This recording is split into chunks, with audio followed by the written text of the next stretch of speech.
안녕하세요. 오늘도 영상 클릭해주셔서 감사합니다. 반려견은 아파도 말을 할 수 없고 본능적으로 그것을 숨기려 하기 때문에 보호자가 눈치채기 쉽지 않습니다. 하지만 반려견은 분명 엄마 아빠에게 간절한 신호를 보냈을 겁니다. 보호자가 그것을 눈치채지 못했을 뿐인 거죠. 반려견이 엄마 아빠에게 도움을 요청할 때는 이런 행동들을 하는데요. 하지만 그것이 일상적인 것인지 현재 도움이 필요해서 저런 행동이나 몸짓을 하는 것인지 알 수 없어 그냥 넘어갈 때가 많다고 합니다. 오늘 영상 참고하셔서 앞으로 반려견이 서글픈 일이 없도록 끝까지 시청해 주시길 바랍니다. 반려견이 도움을 요청하는 몸짓과 행동 11가지 시작합니다. 도움을 요청하는 신호 첫 번째, 몸이 경직됩니다. 극도의 긴장과 스트레스로 인해서 교감신경이 작용되어 아드레날린이 방출되면서 전신 근육이 경직되어 버리기 때문에 몸이 경직되어 움직이지 못하는 경우가 있습니다. 이때는 부드러운 말투로 쓰다듬어주면서 긴장과 스트레스를 풀어주세요. 도움을 요청하는 신호 두 번째, 신체의 일부를 계속 갖는다. 이것은 스트레스의 원인일 수 있습니다. 보호자와 잠시 떨어져 있을 때 불안과 외로움을 달래기 위한 수단입니다.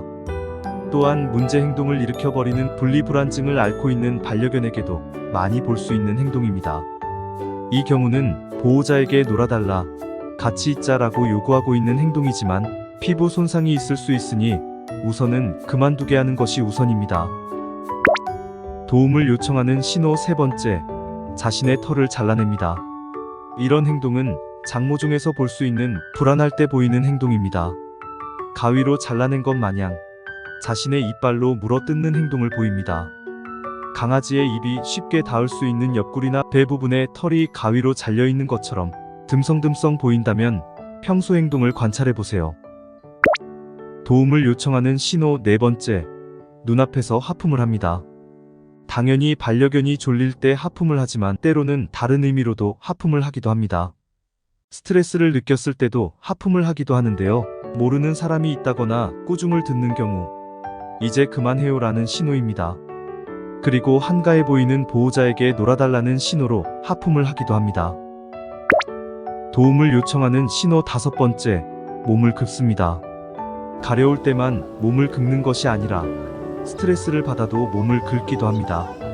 예를 들면 어려운 교육이나 훈련을 하던 중에 몸을 긁고 하는데요. 이런 경우에는 훈련 방법을 바꾸거나 잠시 쉬어주세요.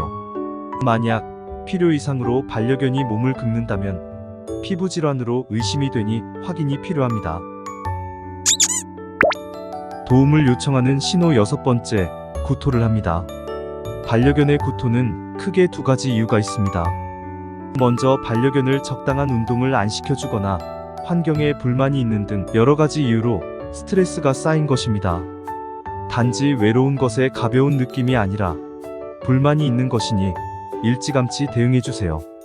또 다른 하나는 식중독이나 목구멍이 막혀버린 질병으로 인한 문제입니다.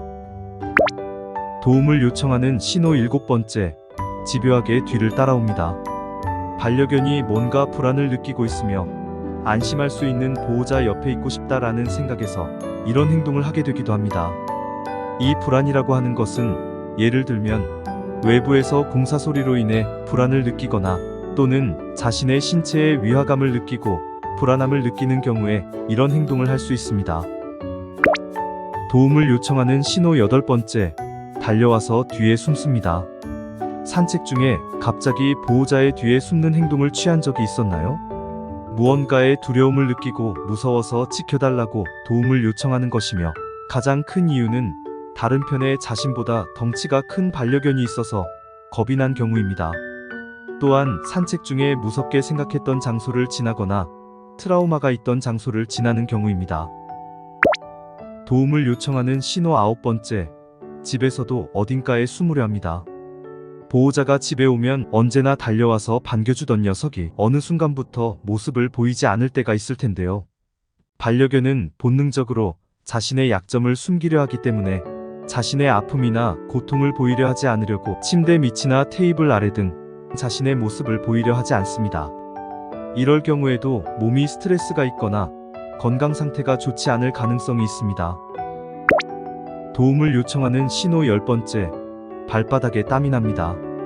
사람도 긴장을 하면 손이나 발바닥 등에 땀이 나듯이 반려견도 같습니다. 이 땀은 체온을 조절할 때 나오는 것과는 달리 교감신경이 작용한 것으로 땀이 나는 것입니다. 혀를 내밀고 얕고 빨리 호흡하는 것은 체온 조절을 위한 것이지만 발바닥까지 땀을 흘린다면 스트레스일 가능성이 높습니다. 도움을 요청하는 신호 11번째, 꼬리 물기를 합니다. 움직이는 것에 본능적으로 반응해서 자신이 도는 방향으로 꼬리를 쫓기도 하지만 스트레스를 받아서 그런 것일 수도 있습니다. 이럴 경우 산책이나 운동을 해주어 에너지와 스트레스를 발산시켜 주시면 꼬리를 쫓는 행동이 줄어들 것입니다. 반려견마다 스트레스를 느끼고 도움을 요청하는 신호는 조금씩 다를 수 있겠지만 분명한 것은 엄마 아빠에게 어떤 방법으로든 신호를 보내고 있다는 것입니다.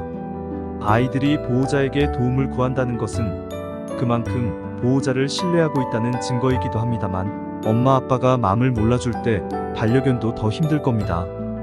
스트레스는 만병의 근원이기에 아이들의 긴장이나 스트레스로 인한 불안 등의 원인을 찾아내어 해결해 주시는 것이 중요하겠습니다.